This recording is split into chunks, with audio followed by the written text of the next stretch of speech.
أعوذ بالله من الشيطان الرجيم بسم الله الرحمن الرحيم السلام عليكم ورحمة الله وبركاته.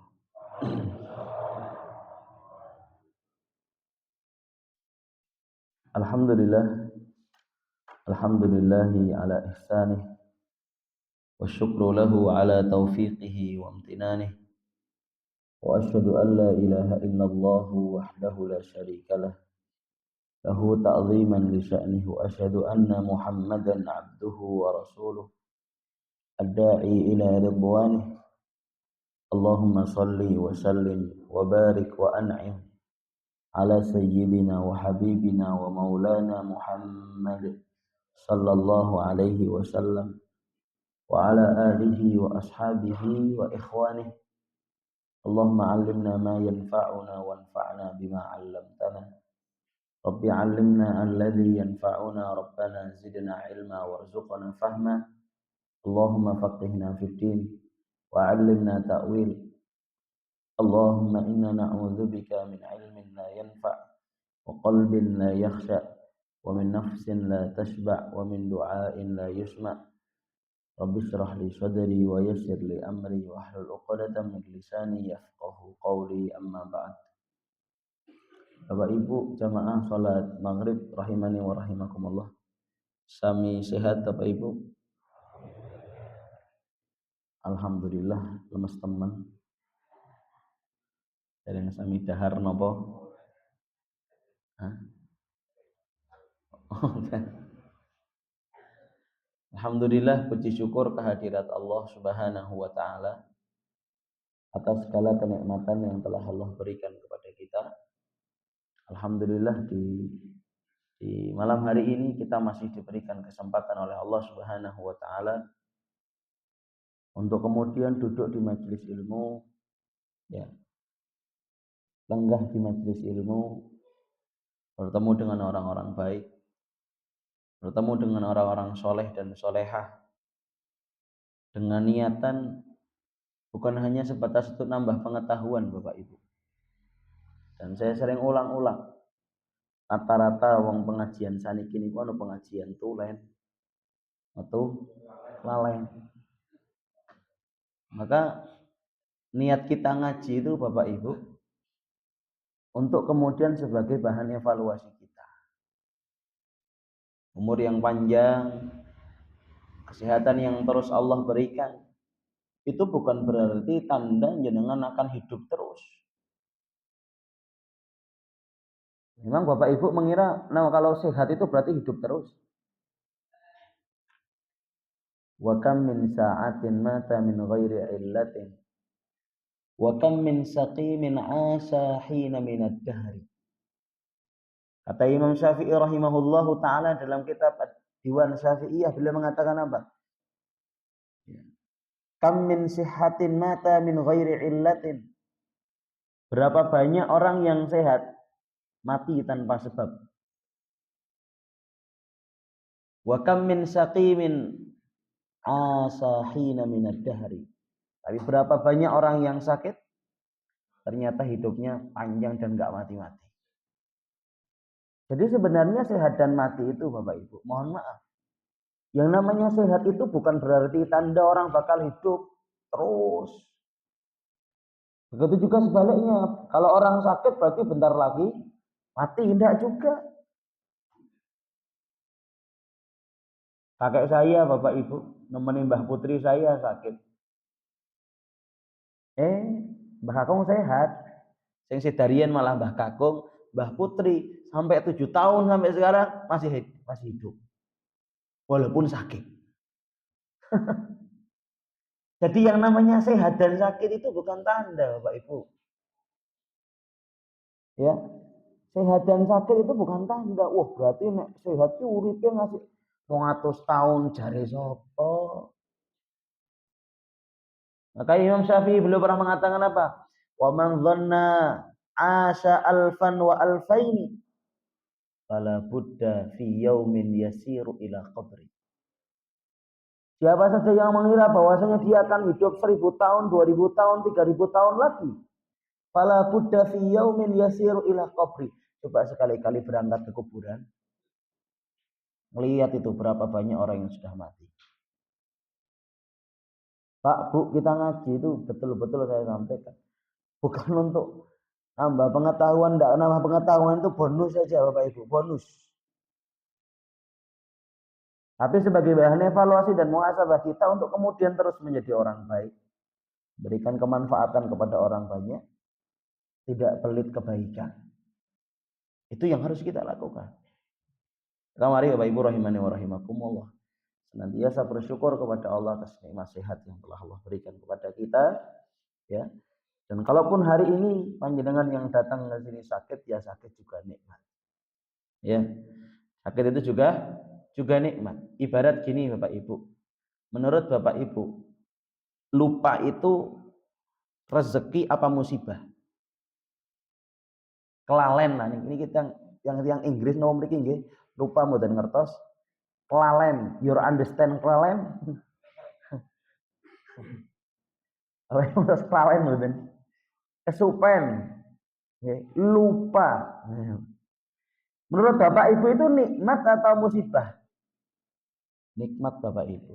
Betul saya bilang, yang namanya lupa itu Bapak nikmat. Enggane ora diwe nikmat kelalen, lah jan bengel niku.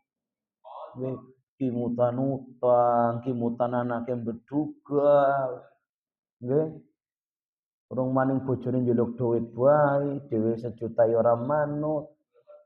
Merengut bae curhat teng mriki, Pak. Lah Bapak Ibu rahimani wa rahimakumullah. Jadi mari senantiasa bersyukur kepada Allah Subhanahu wa taala. Semoga Allah Subhanahu wa taala memberikan keberkahan dalam kehidupan kita. Semoga Allah Subhanahu wa taala memberikan kemudahan-kemudahan di dalam kehidupan kita.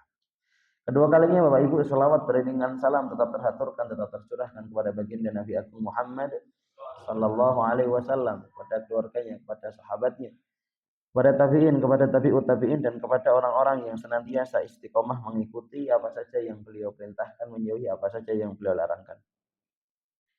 Hari Kamis yang lalu itu Bapak Ibu, hari Sabtu yang lalu kalau tidak salah, yaitu ngaji tafsir sama santri-santri saya.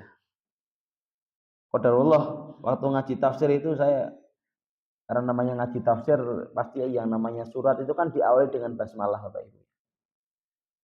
Setelah saya baca tafsir itu saya mikir-mikir, kenapa ya kok kemudian rata-rata ayat Al-Quran itu diawali dengan basmalah kecuali Baro'ah, surat At-Taubah gitu Bapak Ibu. Kalau kita merenung Bapak Ibu, ternyata basmalah itu adalah zikir untuk memudahkan urusan kehidupan kita.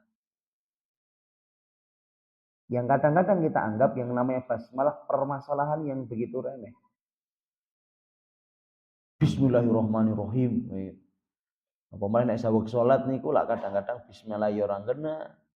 Kadang-kadang nggih mboten basmalah nih, jangan-jangan Bapak Ibu. Iki sami basmalah no mboten salat niki. Tah kebangetan nek ora bismillah. Hah? Ampun keyak lho niki beda Ustaz, kula keyakinane beda lah, beda kepriwe. Nggih, sepengetahuan saya Bapak Ibu, beda itu cuma di permasalahan tata cara membaca. Betul Bapak Ibu, beda itu cuma tata cara membaca. Tapi jumhurul ulama tetap bersepakat basmalah itu termasuk ayat dari suratul Fatihah. Tata cara baca basmalahnya mungkin khilaf. Oh kemudian sir boleh, jahar juga boleh. Kalau di mazhab Syafi'i boleh dua-duanya, sir boleh, jahar juga boleh. Kalau kemudian di fatwa Tarjih Muhammadiyah, dua-duanya juga boleh. Ini karena Muhammadiyah, ya. Ana wong ujuk-ujuk basmalah jahar, ana ngomong kae peh itu wong Muhammadiyah. Anu basmalah jahar, berarti anu Muhammadiyah kawi sing ngomong kae. Ora tahu maca fatwa Tarjih. Niku ahlinya dua-duanya boleh Bapak Ibu. Ya saya kembali lagi tentang basmalah Bapak Ibu. Saya nggak mau bahas ke fikih ya. Pembahasan fikih itu luas nanti. Ya. Ora rampung-rampung kur basmalah tok. Ya. Oh hukum basmalah apa bae macane kepriwe. Ya makanya mboten rampung-rampung. Tapi ala kulli hal Bapak Ibu rahimani wa rahimakumullah. Setelah saya ngaji tafsir saya merenung, wah Kenapa ya kemudian basmalah itu senantiasa ada di awal di awal surah. Saya teringat Nabi Shallallahu Alaihi Wasallam pernah bersabda, "Kullu amrin zibalin la yubda'u fihi bi bismillahirrahmanirrahim, fahuwa aqta wa ajdam ila akhiril hadis." Wa fi riwayah. Kata Nabi Shallallahu Alaihi Wasallam, "Kullu amrin," setiap perkara, zibalin, yang perkara tersebut memang sesuatu yang penting, baik, gitu ya. La yubda'u fihi bi bismillahirrahmanirrahim. Dan tidak diawali dengan basmalah, maka perkara tersebut terputus. Kata para ulama, apa makna terputus? Naqisul barokah. Barokahnya hilang. Naqisul barokah itu barokahnya hilang. Makanya Bapak Ibu, menurut saya orang ngaji itu harusnya memulainya dengan mengucapkan basmalah. Ya tak tuntun, tak talkin ya Bu nggih. Yang buri bebas mikir, wah Ustaz ini mental gini. Kok ngerti-ngerti asyhadu alla ilaha. Apalagi ngaji Bu, Pak. Yang namanya ngaji itu perkara yang berat. Percaya nggak Bapak Ibu, ngaji itu perkara yang berat? Betul, buktinya ya ngantuk jenengan. Itu perkara yang berat. Lebih gampangan macul daripada ngaji. Panjenengan mau tahu preksa napa mboten? Tiang macul kok kalih ngantuk. Mboten bakal lonten. Nggih nek kalih udus mboten napa-napa. Nggih. Tapi nek pengaosan niku nek ngantuk niku sering. Maka Bapak Ibu nih nanti saya talkin Bapak Ibu, yaitu perkara yang baik itu mulainya dengan basmalah. Kenapa? Alasan yang pertama Bapak Ibu agar kemudian tuh apa yang kita lakukan tetap diberkahi oleh Allah Subhanahu wa taala. Karena ketika para ulama tafsir menafsirkan kalimat basmalah, itu kemarin ketika saya ngaji dengan para santri itu, ternyata ada dua alasan kenapa seorang muslim itu harus mengucapkan basmalah di perkara-perkara yang baik. Satu, yang pertama, musta'inan bihi. Basmalah itu sebagai bentuk kita minta tolong sama Allah. Ya Allah, saya mau ngaji. Nek mboten panjenengan tulung niki ya Allah, kowe ngasih rampung kok isa nyung kula turu terus ngantuk terus. Perlu minta tolong sama Allah. Yang kedua Bapak Ibu, mutabarrikan bi dzikri ismihi. Kenapa kita mengucapkan basmalah di perkara-perkara yang baik apalagi pengajian? Mutabarrikan bi dzikri ismihi. Kita tabarrukan. Bapak Ibu tahu pirang tabarrukan toh? Napa niku tabarruk? Nyuwun berkah. Bizikri ismihi, dengan menyebutkan nama-namanya Allah. Coba Bapak Ibu, di dalam basmalah itu ada berapa nama Allah? Halo Bapak Ibu. Bapak Ibu, apal basmalah nama betul? Pripun? Basmalah niku lafate. Bismillahirrahmanirrahim. Iki jarang talqin, tenang mohon Bapak Ibu. Kalau pada tanglet Bismillahirrahmanirrahim itu ada berapa namanya Allah di situ? 3. Apa saja Bapak Ibu? Allah. Yang kedua, Rahman. Yang ketiga, lah maknanya apa? Kalau kita sedang mengucapkan Bismillah, kita itu sedang mutabarik, minta barokah dengan menyebutkan nama-namanya Allah. Allah, Ar-Rahman, Ar-Rahim. Kenapa Bapak Ibu? Ini kalau pengajian nggak diberkahi Bapak Ibu, nggak mungkin bertahan tahunan. Ini betul Pak. Nek pengawasan ini betul diberkahi Bapak Ibu, nembe sebisan rame nyesek orang sing mangkat nani. Mane wong Indonesia. Nek orang bagi-bagi minyak pengajian orang sing mangkat. Kudune pengajian ku ana bagi-bagi minyak seliter berhasil 5 kilo. Perintah mangkat kabeh niku Pak Prian. Hah? Yo PLT, berhasil DPR Pak, 12 juta. Dijok nama won. Lah nggih tunjangane beras 12 juta yang mending kayak kene masyarakat nggih. Awalnya diparingi teng Masjid Al Huda niku wah, pengajian malam Kamis ya. Ya, pulang dapat sembako. Wah, Masya Allah. Ya, beras 5 kilo, minyak 1 liter, telur 10 kilo. Wah, sedesa mangkat kabeh. Mangkot gua asik niku. Nggih. Jebul-jebul gotul ngene ora cair duitnya DPR. Oh. Ibu rahimani wa rahimakumullah. Makanya saya pengen mentalkan Bapak Ibu kemudian mengucapkan basmalah bersama. Tujuannya tadi minta tolong kita Bapak Ibu, minta tolong sama Allah. Biar kemudian pengajian ini diberkahi. Kemudian kita ditolong oleh Allah, kemudian akhirnya pas pengajian itu mboten ngantuk. Nggih, mosok tebih-tebih kula saking Banjarnegara tindak mriki.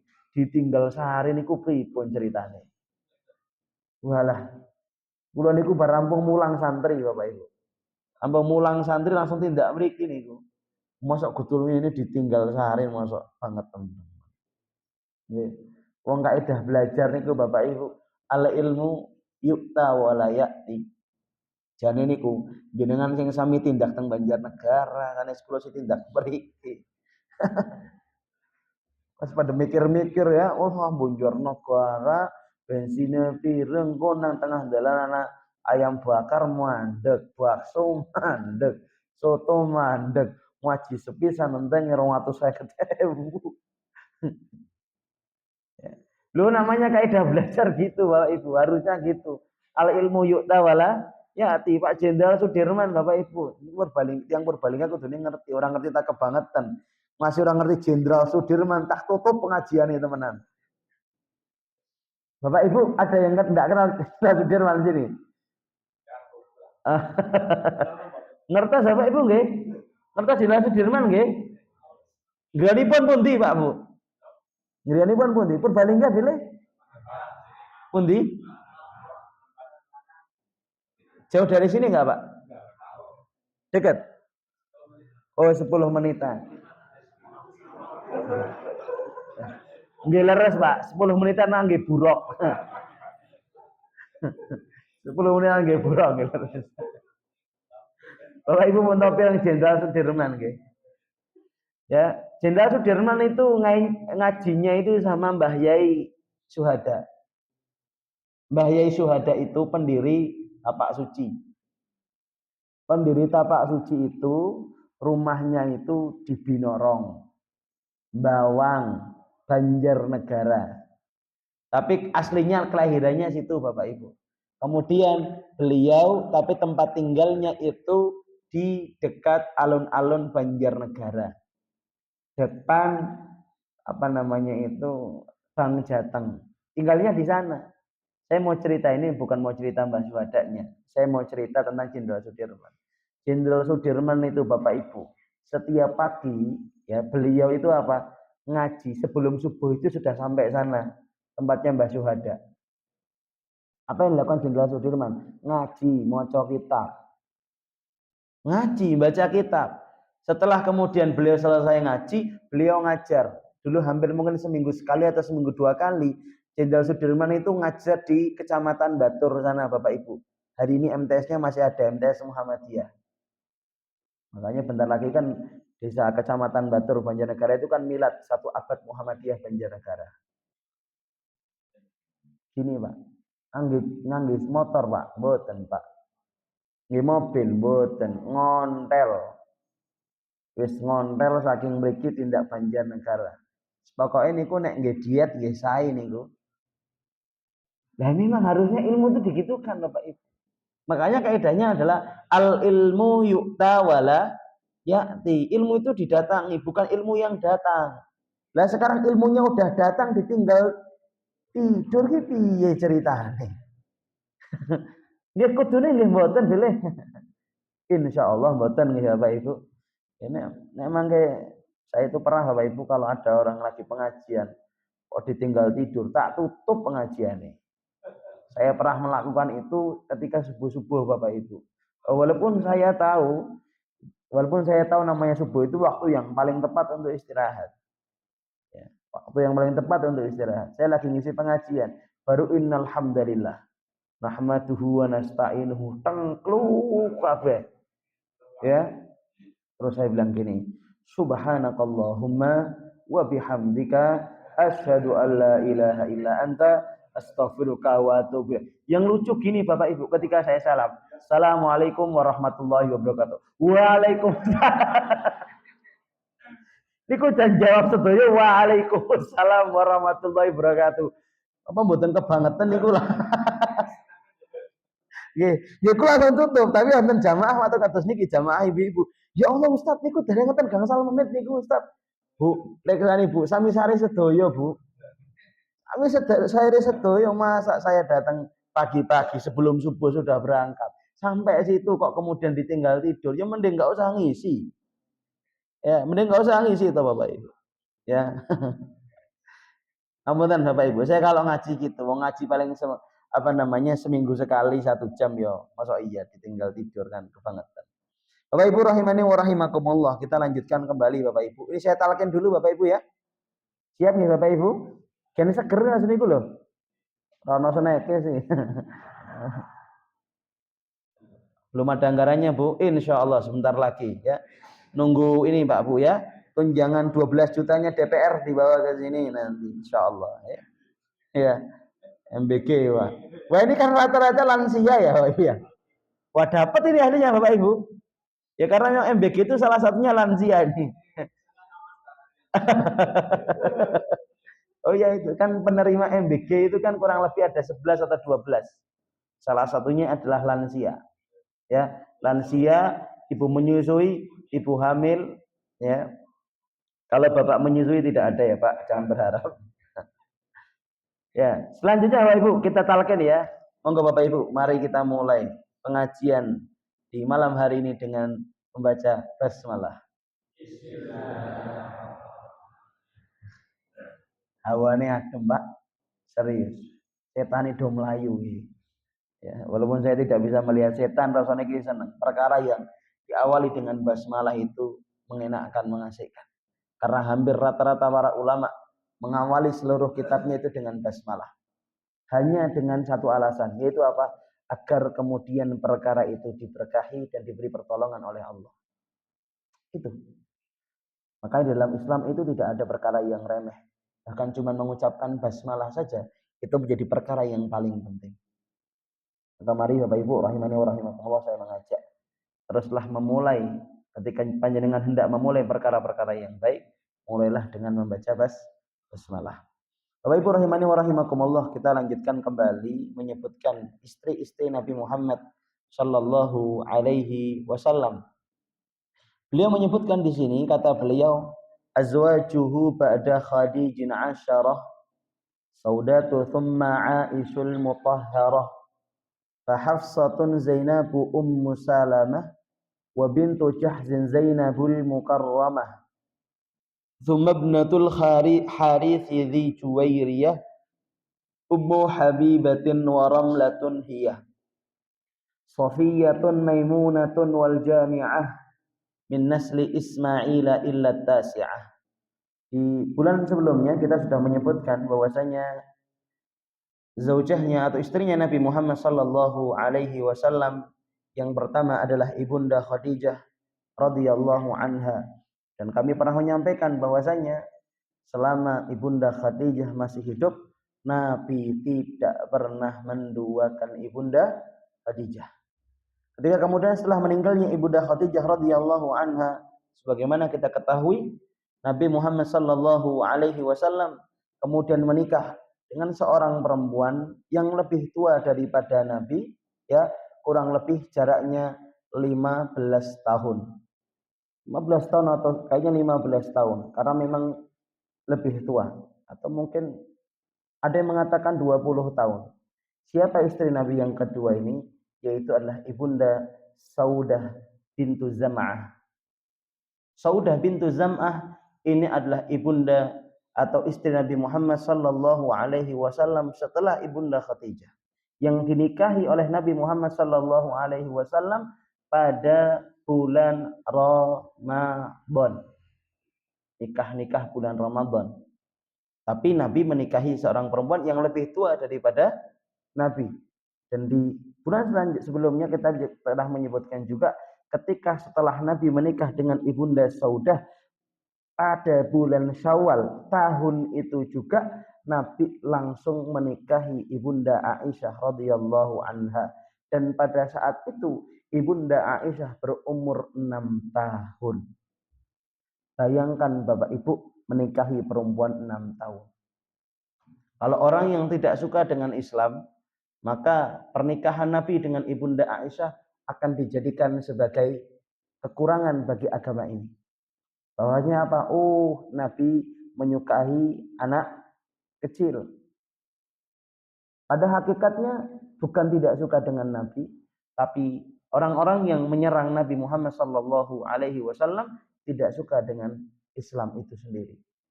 Maka Bapak Ibu, kalau Bapak Ibu tanya, Ustadz, apakah sebenarnya pernikahan itu harus balik dulu? Maka jawabannya tidak.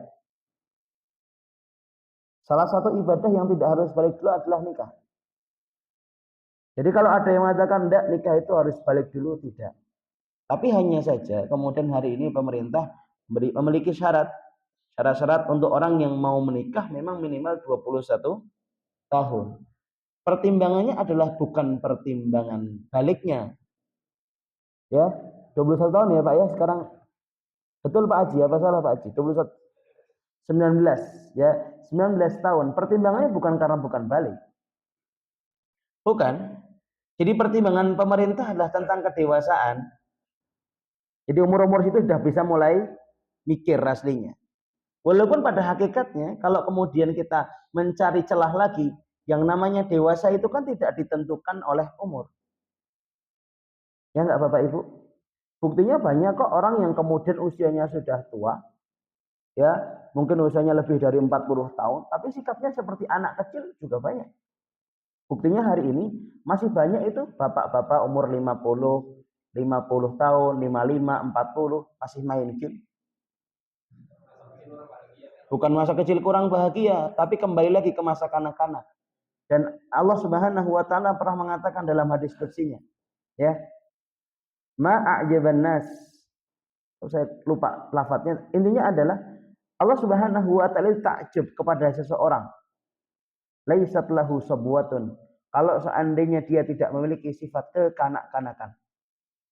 Ini menunjukkan bahwasanya kekanak-kanakan orang yang belum dewasa itu bukan ditentukan oleh umur. Sekarang kalau memang dewasa itu ditentukan oleh umur, maka sangat tidak mungkin Imam Syafi'i umur 15 tahun menjadi seorang mufti. Ya kan Bapak Ibu? Umur 15 tahun hari ini bisa apa?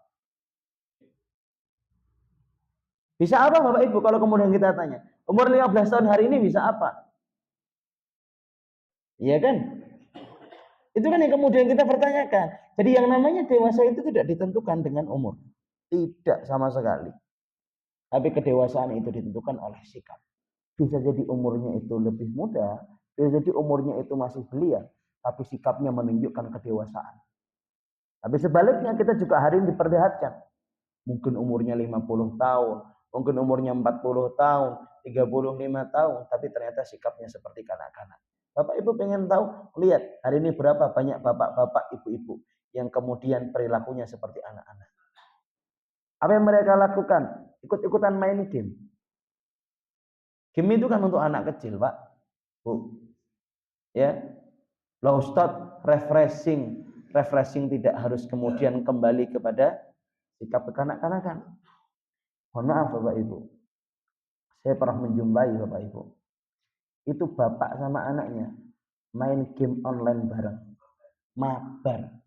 Ya. Itu keren enggak tuh Bapak Ibu? Ya, duet antara bapak dan anak. Serius Bapak Ibu, itu saya dikirimi karena qadarullah bapaknya ini nitipkan anaknya di pondok. Kemudian saya silaturahim ke rumahnya, kemudian gini, Ustaz mau lihat video enggak? Wah, video apa Pak? Saya tanya. Ya pokoknya ini videonya keren Ustaz. Wah, ini kok videonya keren. Terus enggak tahu ya game apa, saya juga enggak begitu paham gamenya. Ya. Game apa itu pokoknya yang robot-robotan tapi kayak online gitu, apa ML atau apa. Ya Mobile Legends apa saya enggak tahu. Akhirnya dikasihkan ke saya.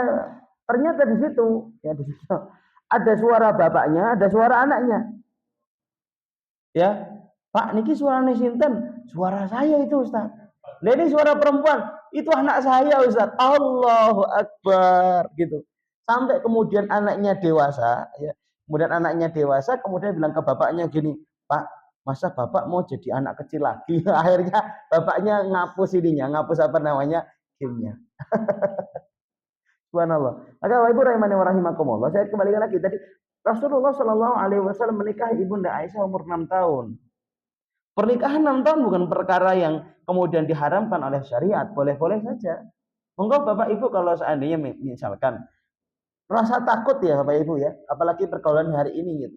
Ada orang soleh datang ya, wis ganteng, putih gitu nggih. Putih, ganteng, gawane mobil, soleh, hafal Quran, ngelamar anak jenengan. Umur anak jenengan baru berapa? 14 tahun. Ya. Wah, piye iki dilamar.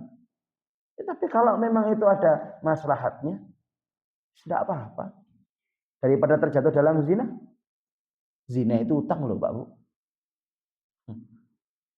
Zina itu hutang loh Bapak Ibu. Zina itu hutang. Saya mau tanya, hutang wajib dibayar nggak? Hutang itu wajib dibayar. Lah zina itu utang. Kata para ulama, kalau seandainya zina itu utang dan kemudian kita pernah berzina, maka bayarnya dengan keturunan kita. Daripada jenengan mikir anaknya malah hamil di luar nikah, mending nikahkan. Nggak usah nunggu lama. Nggak usah mikir jenengan, lah engko mangan apa? Insya Allah orang bakal mangan watu. Saya pernah membuktikan itu Bapak Ibu. Ya. Saya menikah umur 18 tahun. Kata mbah saya, mbah kakung saya, anu kok pahal apa? Kulo sing jareng pahal, Mbah. Nggih, wong pasale kulo pengen bojo, masa gak ditahan-tahan. Abang saya pun rasanya enggak meridai saya untuk nikah. Kenapa? Ya namanya orang nikah otomatis enggak mau belajar lagi kan Bapak Ibu. Enggak mau belajar lagi, enggak mau sekolah lagi, enggak mau nuntut ilmu lagi. Kenapa? Sudah pikiran, duwe beban. Ya biasanya kados niku. Nggih. Sampai akhirnya saya terdengar dari telinga bapak saya bilang gini, lah wes lah, yang dua anak yang pertama kan wes gagal. Saya habis nikah itu Bapak Ibu, habis nikah, juk-juk dengar suara kayak gitu dari lisan bapak saya. Wah gimana rasanya anak ini? Wes lah, anaknya wes gagal. Wes rata yang sekolah mana? Dari situ akhirnya Allah kasih jalan saya dapatkan beasiswa S1 di Sudan, di University of the Holy Quran and Science, atau mungkin bahasa Arabnya Jami'atul Quran, Jami'atul Quranil Karim wal Ulum Al Islamiyah Sudan Afrika. Alhamdulillah bisa sekolah lagi ya Pak Ibu. Bapak Ibu rahimani wa rahimakumullah, pelajarannya bahwasanya pernikahan usia dini, kalau memang panjenengan merasa takut anak kok terjerumus dalam perzinahan, nikahkan ya. Allah yang akan mencukupi. Kenapa? Jenengan jangan pernah percaya sama manusia. Manusia itu pembohong. Serius. Manusia itu pembohong Bapak Ibu. Kalau ada orang ngomong mau makan apa? Makan nasi, nggak mungkin makan batu, saya bilang. Daripada anak jenengan terjerumus dalam perzinahan, nikahkan. Nggak usah nunggu lama, nikahkan. Zina itu hutang. Ya. Ya. Nek wis digawani anake bojokna. Ora sang ngenten-ngenteni. Dan jenengan Bapak Ibu jangan pernah tanya ke anak seperti ini. Leh, kok pacarmu ora tau rene? Nah, pacarmu ke siki siapa? Ini kok pertanyaan macam apa ya Bapak Ibu ya? Orang tua kok tanya pacarnya siapa? Ya, kalau memang seperti itu nikahkan Bapak Ibu. Zina itu hutang. Ibu rahimani wa rahimakumullah. Selanjutnya, ya, istri beliau selanjutnya, tsumma dzakara zaujan salisatan min azwajihi wa hiya Aisyah bintu Abi Bakr radhiyallahu anha wa wasafa biqaulihi al-mutahharah bi bara'atiha wa taharatiha mimma rumiyat bihi fi 'irdhiha radhiyallahu anha. Beliau itu mendapatkan lakop atau mendapatkan julukan dengan al-mutahharah, perempuan yang suci. Apa alasannya? Karena di luar sana ada sekte-sekte di luar ahlu sunnati wal jamaati yang mengatakan bahwasanya Ibunda Aisyah telah berzina. Siapa Bapak Ibu sektenya? Sekte Syiah. Sekte Syiah itu mengatakan bahwasanya Ibunda Aisyah itu zina. Ya, Ibunda Aisyah itu telah zina. Dan ini keyakinan mereka. Ya, dan itu telah difatwakan haram oleh MUI.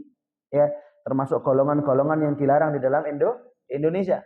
Ya, MUI telah mengeluarkan, ada di situ Syiah, juga di dalamnya ada apa? Ada Ahmadiyah. Tapi kalau yang sekte yang kemudian melaknat Ibunda Aisyah itu adalah sektenya Syiah dengan berbagai macamnya, walaupun tidak semua Syiah sama. Karena jujur, saya ketika di Sudan, saya pernah belajar dengan orang Syiah. Tapi Syiahnya Syiah Zaidiyah, tapi jangan nuduh saya Syiah ya. Karena tapi saya pernah belajar dengan orang Syiah karena ketidaktahuan saya. Karena pada saat itu saya sedang ngaji mencari guru, qadarullah ada orang Yaman, Syekh dari Yaman sekolah di Sudan, kemudian saya pengen ngaji sama beliau. Kata beliau, sudah, jenengan mau ngaji, ya silahkan. Terus saya tanya, Syekh mau baca kitab apa? Saya tanya gitu. Kata Syekhnya, terserah kamu mau baca kitab apa. Akhirnya saya memilih kitab Al-Arba'in An-Nawawiyah. Karangannya Al-Imam An-Nawawi rahimahullahu ta'ala. Ketika setelah selesai saya membaca, para masyaikh-masyaikh yang lain tahu. Guru-guru saya, Syekhuna Dr. Labib, Syekhuna Syekh Jamal, dan syekh yang lain itu ngasih tahu saya, ya Muhammad, ada syekh, laisa min ahli sunnati wal jamaah, katanya gitu. Bukan termasuk dari ahli sunnah wal jamaah. Terus, loh, memangnya sektenya apa, Syekh? Sektenya itu Syiah Zaidiyah. Ya karena saya itu guru saya, otomatis saya pengen bertanya kan Bapak Ibu ya. Saya tidak mau kemudian tiba-tiba menghukumi guru saya yang telah mengajari saya kitab Al-Arba'in An-Nawawiyah. Hanya kemudian saya datang lagi ke beliau, saya tanya, Syekh, saya mau tanya, apakah betul jenengan ini sektenya sekte Syiah Zaidiyah? Maka beliau jujur, iya, saya sektenya sekte Syiah Zaidiyah. Jadi guru saya yang ngajari Arba'in itu secara jujur ngomong kepada saya bahwasanya saya berakidah Syiah Zaidiyah. Tapi kemudian beliau menjelaskan kepada saya, ngomong ke saya, sekte Syiah Zaidiyah itu termasuk sekte Syiah yang paling ringan. Karena tidak pernah melaknat para sahabat, tidak melaknat Ibunda Aisyah, ya, tidak melaknat siapapun. Hanya mempermasalahkan satu saja Bapak Ibu. Mempermasalahkan kenapa yang menjadi khalifah pertama itu sahabat Ali, bukan yang menjadi khalifah pertama itu sahabat Abu Bakar, bukan sahabat Ali. Itu tok yang dipermasalahkan. Tapi sisanya sama. Jadi nggak jauh beda. Jadi nggak jauh beda dengan ahlu sunnah. Sholatnya ya tetap sama, tidak perlu pakai batu Karbala juga. Beda dengan sekte-sekte Syiah yang lain seperti sekte Syiah Zaidiyah, Nusairiyah, ya, Rafidhah, Rafidhah, kemudian dan lain sebagainya lah. Tapi kalau sekte Syiah Zaidiyah itu mirip kayak ahlu sunnah, yang membedakan hanya mempertanyakan kenapa khalifah yang pertama itu bukan sahabat Ali, kenapa bukan sahabat Abu Bakar, tapi ngapunten, kenapa yang khalifah pertama itu sahabat Abu Bakar, bukan sahabat Ali, dan kemudian dipermasalahkan. Aslinya itu saja. Ini sudah datang sholat, insya Allah. Saya nambah sedikit nggak apa-apa Ibu ya, nambah sedikit. Yang sebulan sepisan ya nambah 5 menit, 10 menit, tidak apa-apa. Kecuali nanti kalau Bapak Ibu melarangnya lah saya berhenti. Ya. Ibu rahimani wa rahimakumullah. Jadi Ibunda Aisyah itu memiliki sifat al-mutahharah, seorang perempuan yang suci, li bara'atiha wa taharatiha. Bagaimana kemudian beliau betul-betul suci, terbebas dari perkara-perkara yang najis. Itu Ibunda Aisyah radhiyallahu anha. Walaupun kemudian Ibunda Aisyah tidak dititipi keturunan, ya, ketika Ibunda Aisyah nikah dengan Nabi Muhammad SAW, atau Nabi tidak dititipi keturunan lewat rahimnya Ibunda Aisyah, tapi saya pernah menyampaikan, ya, kalau Ibunda Aisyah belum mampu memberikan keturunan kepada Nabi, tapi Ibunda Aisyah menjadi perempuan yang layaknya beliau seperti bendahara, yaitu apa? Menyimpan hadis-hadisnya Nabi Muhammad SAW, dan beliau menjadi seorang perempuan yang paling banyak meriwayatkan hadis Nabi, kurang lebih 2.500 hadisnya Nabi Muhammad SAW. Kadang-kadang perempuan itu dijodohkan dengan laki-laki bukan untuk kemudian agar mendapatkan keturunan. Kadang-kadang hanya sebatas untuk apa? Untuk kemudian bisa dititipi ilmu dari laki-laki tersebut. Subhanallah Bapak Ibu. Dan ini adalah fadilah yang luar biasa. Makanya Bapak Ibu, yang namanya keturunan itu adalah rezeki. Kadang dikasih, kadang juga belum dikasih. Itu hal perkara yang memang sunatullahnya seperti itu. Ya. Misalkan ada tetangga saya Bapak Ibu. Tetangga saya itu rahimnya sudah diambil oleh dokter karena kanker. Ya, karena kanker rahim atau nggak salah diambil, dan kata dokter, mohon maaf, ini kemungkinan hamil sangat tidak mungkin. Nikah Bapak Ibu baru 1 bulan hamil. Ya Bapak Ibu ya. Tetangganya yang lain sehat, rahimnya masih normal, 5 tahun tidak hamil-hamil. Makanya yang namanya keturunan itu rezeki. Tidak semua orang kemudian langsung diberikan keturunan. Maka Bapak Ibu rahimani wa rahimakumullah. Selanjutnya Bapak Ibu, tsumma dzakara ar-rabi'atu, kemudian istri Nabi yang keempat.